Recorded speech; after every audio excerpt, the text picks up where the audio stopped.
burning of coal. So they have a lot more in common with us than we think with respect to the ability to use coal in the future. The other important thing is, and let me just kind of focus in on this, I believe that the electric industry is going to undergo a radical transformation in the next 40 years. And it's going to be unlike anything we've experienced in the 100+ years history of our industry. It's going to be a transformation in two ways. First, it's going to be a transformation in how we produce electricity. Secondly, there's going to be a transformation in how we use electricity going forward. Job one for me is to provide affordable, reliable, clean electricity 24/7, 365 days a year.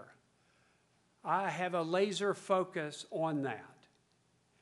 And as I stand here today at the start of this transformation, we face many known unknowns. We face many challenges. We face more potential disruptions than probably any industry in the United States. We're the most capital-intensive industry in America. But our challenges, or what I would call the known unknowns, really revolve around the economy and where's it going? And I'm going to talk a little more about that in a moment, but I think we're on a very long recovery path, and the recovery is going to be very anemic. Let me give you just one stat. We project that our 2007 level of sales, we will not get back to that level to 2015. Think about that. And that's over the next 5 years. And if that is true, and there's a correlation between electricity use and growth in GDP, that projects that means our growth in our GDP could be 1.5 to 2.5. That probably means that unemployment in this country will be 9 to 10%. And the real unemployment will be 15 to 16% plus over the next 5 years. So we have some challenging economic times in front of us. With respect to environmental issues, there's going to be major legislation coming forward, major regulations from the EPA on sulfur dioxide, nitrogen oxide, mercury, discharge of water from coal plants, ash ponds, fine particulate. We know it's coming. What is unknown exactly is what the level of the regulation will be. That's in front of us. We see significant technological changes occurring. I mean, just up in Edwardsport with our coal gasification, it will be the cleanest coal plant. It will be the standard that other coal plants are going to have to match in the future. And we see continued technological improvements in nuclear. We're the third largest operator in nuclear, and we propose building 2 nuclear plants in the United States, the only company in the country that has 2 nuclear plants on the drawing board, one in southern Ohio and the other down in Cherokee County, South Carolina. We're looking at solar, advances in solar. We've installed enough solar on the rooftop in North Carolina that is equal to the ability to supply 1,300 homes. In the last 3 years, we've invested $1 billion in wind, where the wind blows, in Colorado, and Texas, and Wyoming. And we'll have almost 1,000 megawatts of wind turbines spinning, providing electricity in that area. These technologies are evolving. And our competitors in the future, particularly as we think about energy efficiency in home and businesses, are going to be companies like Google and Walmart and Lowe's and Home Depot. So as we see our future, we see a different future than our past, and we have to be prepared to make the investments and make the changes to do it. But before I talk more about the future, I'd like to ask y'all to take a moment and step back with me to 1910. Now, I'm probably the only person in this room that remembers that. 1910 was at the very beginning of our industry. We had been through the wars of Westinghouse and Edison and Tesla, who were leaders in our industry, whether we'd use AC current or DC current. And a lot of those wars were behind us. And as we started down the road of building out electricity, the infrastructure, the generating plants, the transmission and the distribution, we had a mission. And our mission was to provide universal access to electricity in America. And we've done that.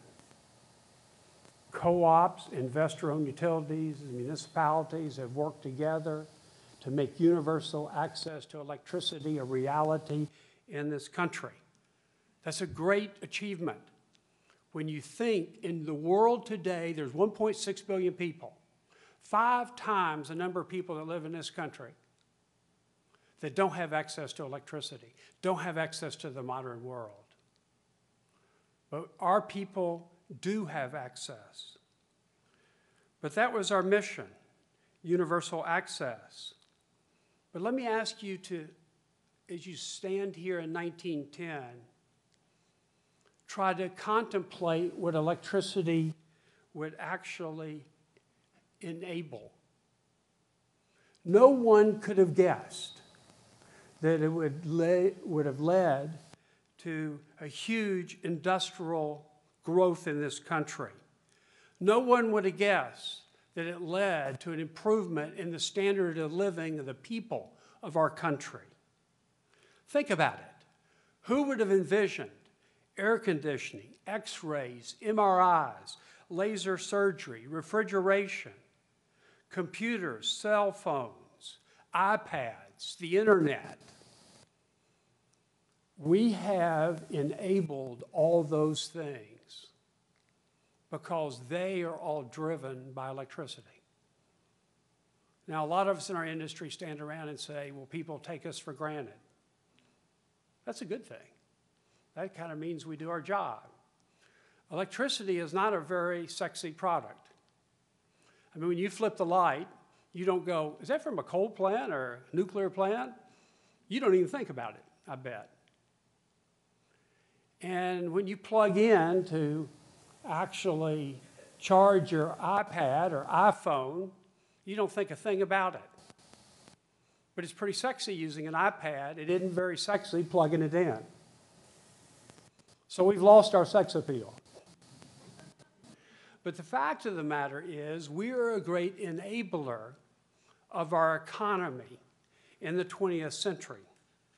And I think as you think about it, let me give you a couple of statistics to put this in context.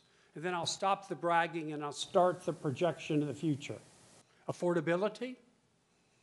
Electric bills today represent 1.9% of the disposable income. Compare your electric bill to your cable bill or to your wireless phone, particularly if you have teenage children. Compare it to other things.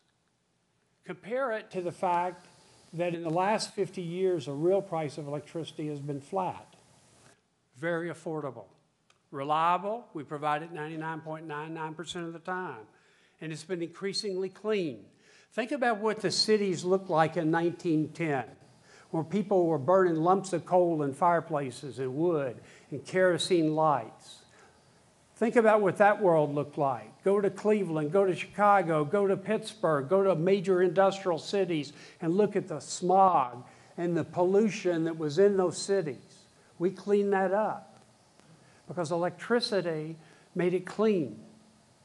And we've made it even cleaner since the Clean Air Act in 1970 as we've improved it. And I should say to you that the National Academy of Engineers looked back in the 20th century and they asked the question, what was the greatest engineering achievement of the 20th century? And it was chaired by Neil Armstrong. And they said the electrification of America. Now, Neil Armstrong